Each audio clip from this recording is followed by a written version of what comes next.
I am ready. Are you? Yes, sir. Wala. Well, takot. Uwi na tayo.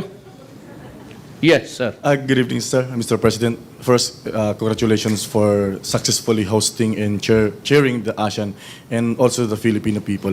The first question would be on a domestic concern. Sir, what could be we can report to our countrymen the gains that we have as a republic, and what are the most important concerns that we have elevated throughout the ASEAN summits, especially to the dialogue partners? Half of the time during the interventions actually was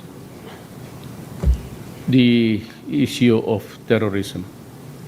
Everybody's scared with the new vow of dying just suddenly in the explosion of any whatever. We vowed to work closely. We discussed it in the confidential meetings. We have agreed on so many things to enhance the defense of our country. But unfortunately, these are the things which I cannot really talk about in public. I said most of the time, and of course I'd like to ask you to join me. All leaders of state there mention about the heroism of our soldiers and policemen.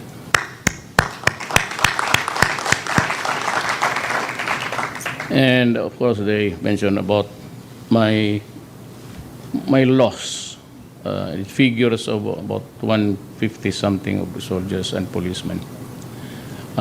Throughout the country today, I'm losing about 3 policemen in ambuscades and number of soldiers also. We are through with this. I'm sure we have been stretched thin by the events, and I just sinabi ko sa no more activities. We have to zero in on the problems that are really urgent and immediate. And these are one of the things that I'd like to close in. Insurgency and the atrocities committed against peoples and communities. I'm ready for the next question. Sir, last question from my end. Sir, you've mentioned that or even Singaporean Prime Minister Lee Hsien Loong mentioned of the agreement of the leaders to the finalizing of the Code of Conduct in the South China Sea. So can you share or elaborate, sir, on how Yes. did you come about with this agreement? Our representative of this country and the other at the ministerial level, they are still at it. I don't know where, but they're working on it. And China has graciously agreed to a code of conduct, and it binds itself to the agreement. And the overflight in space above and the use of the China Sea will proceed, and it was a promise of China, unbridled, unfettered. And we can use the space, I said. The most telling argument there is, I will not mention the name, but one of the officials of China asked me, "You are the president of your country, right?" I go, "Yes, correct." And of course, I was just asking, he was a lawyer maybe. I said, "And do you are very much interested in the protection of the lives of your people?" "Yes." I said, "China too. We do not want to lose a single life just because we are quarreling over a vast expanse of water. This is something which an age-old problem." And I said, "Let it be. We'll just observe certain norms of conduct." And we were pressing China to set a date. And China said, "Do not just hurry up, but we will consider really fast-tracking this code of conduct. And maybe the reason why only now? Well, it's only now that we have talked as claimants. Taiwan is claiming a part of our seas, and a part of that sea is also being claimed by China. We have our own case arbitral agreement, but that agreement binds only China and us. It does not bind us to the overlapping territories also in the south, which is also being claimed by Malaysia and Indonesia. And so if you stake a claim and you talk to China alone, by the time you have resolved the dispute, there's other claimants, and I said you cannot bind them because they were not parties of interest.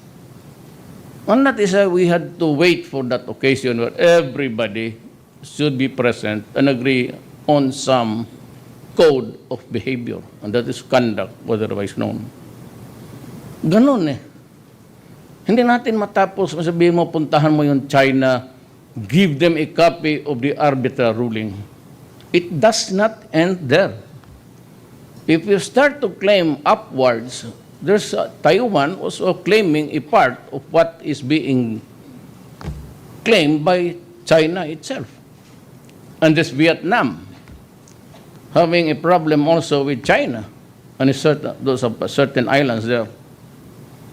So the only way is really to talk, dialogue, ask for a peaceful resolution, and how can we go about using it's a West Philippine Sea or China. Does not really matter at this stage. But I have told them, and at every time that we talk about claims and ownership, I've always, in the presence of our military generals, I told China that I will have to confront China on the arbitral ruling once, maybe during my term. But as of now, we are not ready to fight. As a matter of fact, President Trump toured the whole region, talked to China. They are now friends. And that is what China also responded to the questions of President Trump. President Trump, I said, I agree with you. We cannot start a war. And with the North Korea crisis looming ahead, there are dark clouds there. We better pray. Yeah, in a nuclear holocaust, the only refuge, I think, for our people will be to pray. For if those bombs explode everywhere and anywhere, this region will suddenly become arid. We cannot plant on anything. And to consider the destruction that a war would cost us. And to think that we are not even interested in that issue. But for the reason that Kim Jong-un is toying with his nuclear bombs, that's 200, 300 more powerful than what was dropped over Japan during the last World War. And if all of those missiles and the ICBMs would explode, that would mean the end of humanity. I guess that is just really the theory of God, because there will be some cleansing and He will create another planet out of the ruins and over the lives of the whole mankind. That is the problem there. So we have to proceed with caution. And I heard somewhere that Korea has committed not